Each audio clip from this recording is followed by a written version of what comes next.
Okay, so yesterday I did a post on why I think LinkedIn is one of the best sites ever, especially for your career. And I talked about the strategy of not only optimizing your LinkedIn so that way you're attracting people to you, but also once you not only attract people, you also start attracting jobs because LinkedIn is an algorithm, right? So if you say you are going towards a certain direction, it'll start giving you jobs that align with that.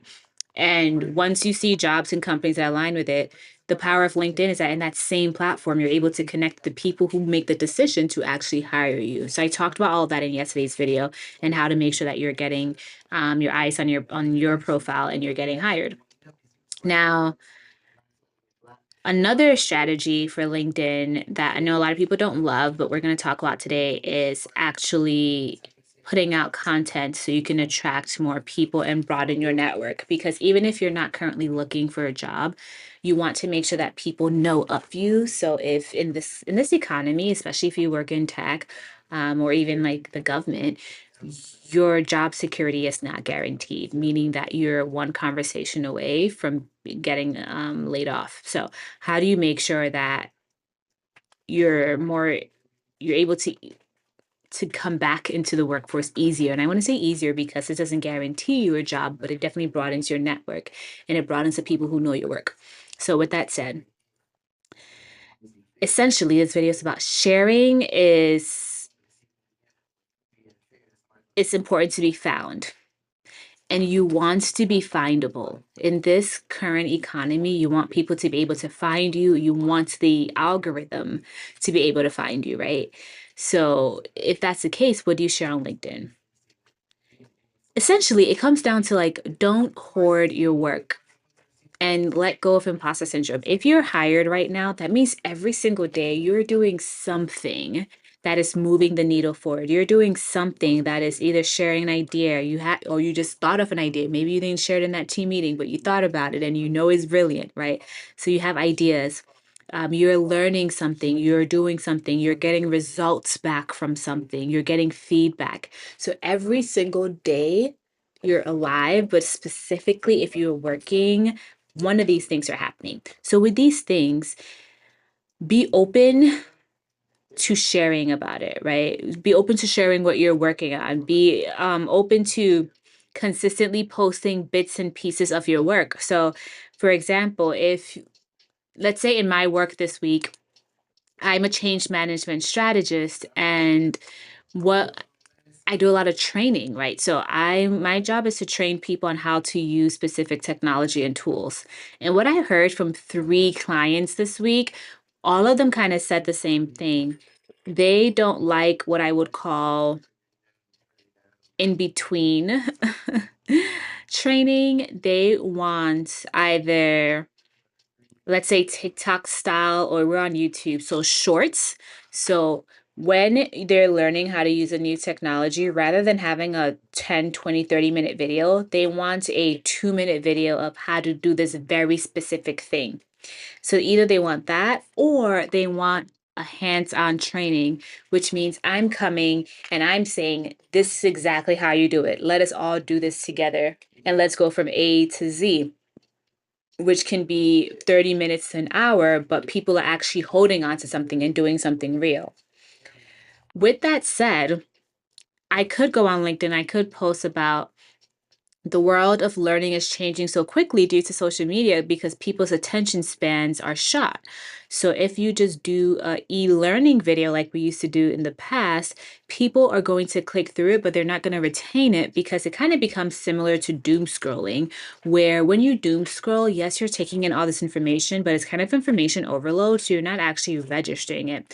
So the 2 minute quick video means that you watch something right now and then you do the thing. So it's applied learning and therefore you retain it better.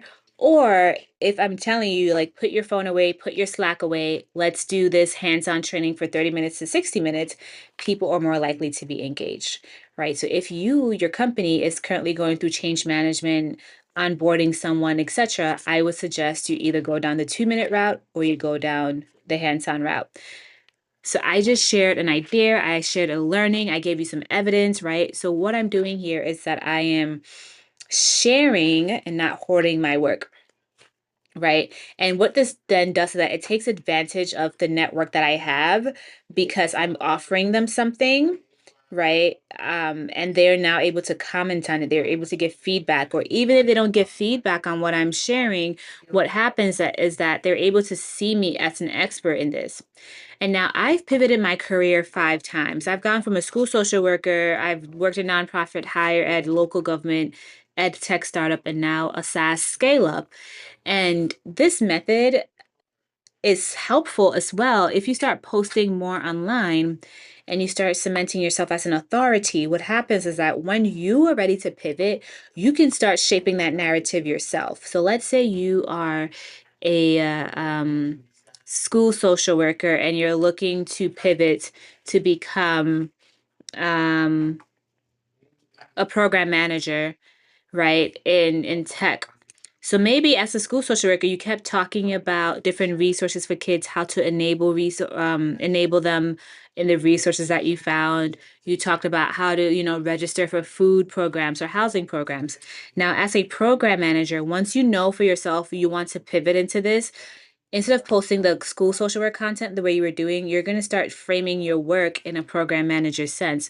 So you would start talking more about the weekly meetings that you're having with all the different stakeholders in the school, the nutritionists, the psychologists, the teachers, the administrators, to make sure that all the kids are on track.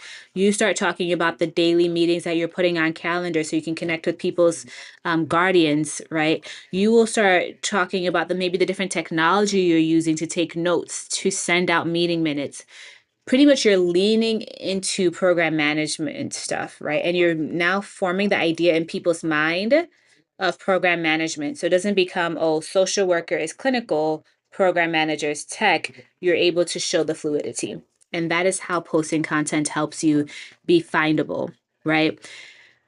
Our work or career is a never ending cycle, right? A lot of people talk about lifelong learning, but unfortunately, for the most part, we kind of allow school to be from pre-K to maybe college. And then from there, we say, okay, now we work. When in actuality, every single day you're learning something new, you are improving in the work that you're doing, and you never end. And if you see that as an evolution, then that means that every single step of the way, you keep evolving, evolving, evolving. And at no point do you say, I'm done now, which makes it easier for you to keep pivoting your career because you haven't pigeonholed yourself under one title. Right. So, and this also allows you to attract people who might be interested in what you're doing or your journey. And as you post more, you also attract people who see you as someone who's flexible. And in this job economy, flexibility and curiosity are the things that are going to take you the furthest. So that's what you should, spend a lot of your time focusing on. Right.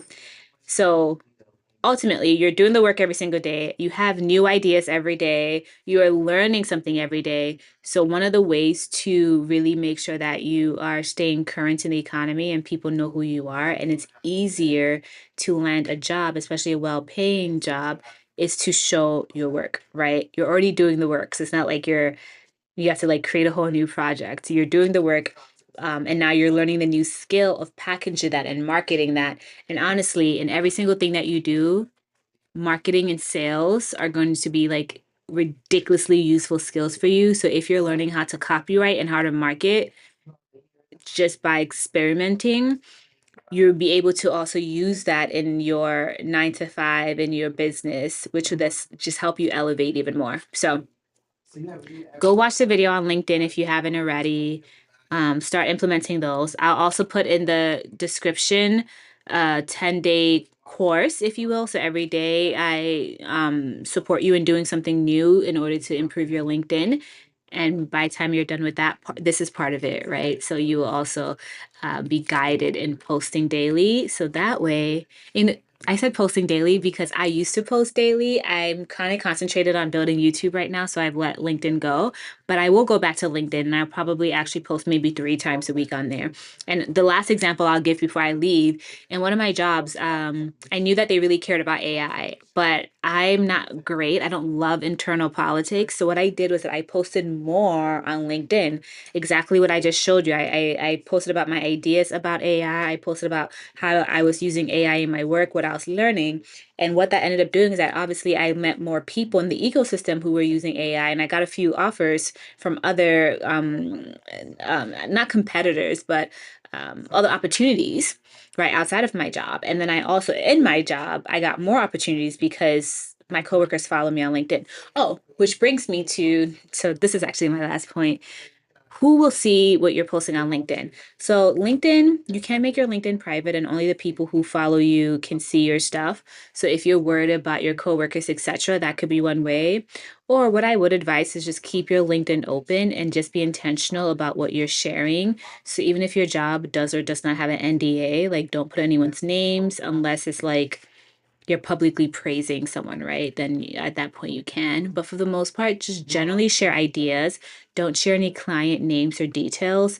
And don't share everything in the moment. So maybe when you first start, you share something that happened a few months or a year ago. And then as you get more comfortable with writing stuff, then maybe you start sharing in the present, but you word it in a way to kind of give yourself a little bit of distance. So if you're worried about who will see it, just know that. Okay. With that said, um, yeah, I will see you tomorrow.